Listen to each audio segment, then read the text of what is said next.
Okay, hi everyone. So today let's discuss this interesting problem.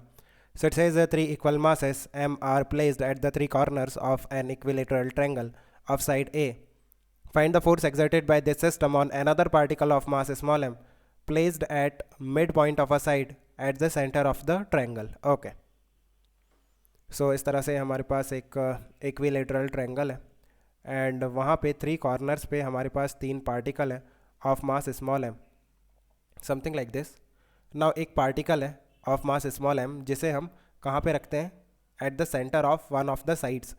एक side के centre पे रखेंगे something like this. So we have to find out the net force on this particle, right.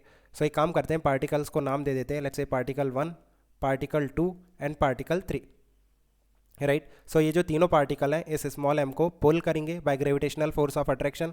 सो इस तरह से आप देखो, पहले हम डिस्टेंस फाइंड आउट कर लेते हैं. या जो साइड दे रखा है इस ट्रायंगल का that is a, right. So ये डिस्टेंस कितना हो जाएगा a/2. सिमिलरली ये डिस्टेंस कितना हो जाएगा a/2 एंड ये डिस्टेंस कितना हो जाएगा, ये एंगल 60 होगा. सो 60 का a का sine 60 that is √3/2 of a. So आप देखो ये जो पार्टिकल 1 है ये इसे डायरेक्टली पुल करेगा इस तरह से F1 with a force F1. ये जो सेकंड वाला पार्टिकल है ये इस पे फोर्स लगाएगा F2 एंड ये जो थर्ड वाला पार्टिकल है ये भी इसे पुल करेगा with F3. Now F2 will be equal to F3 because mass of the particles भी सेम है और इनका जो डिस्टेंस है a/2 that is also same.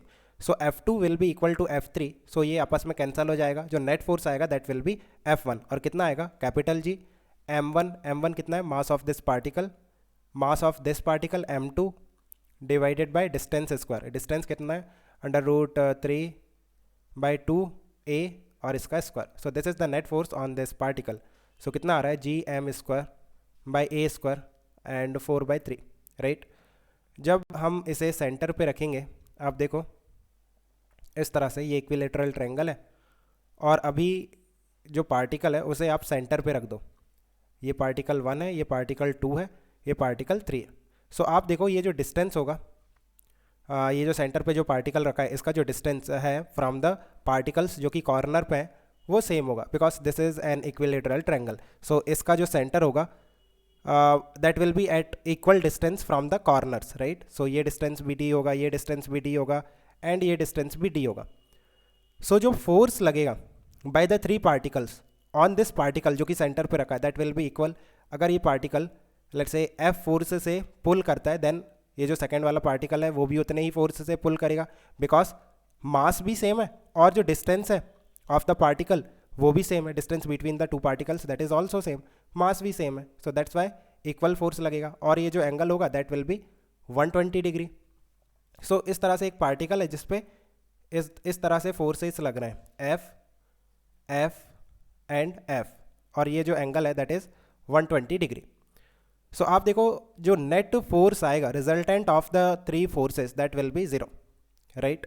Vector sum जब हम करेंगे फोर्सेस का, सिमेट्रिकली फोर्सेस लग रहे हैं इक्वल मैग्नीट्यूड के, देन उसका जो रिजल्टेंट आएगा दैट विल बी 0.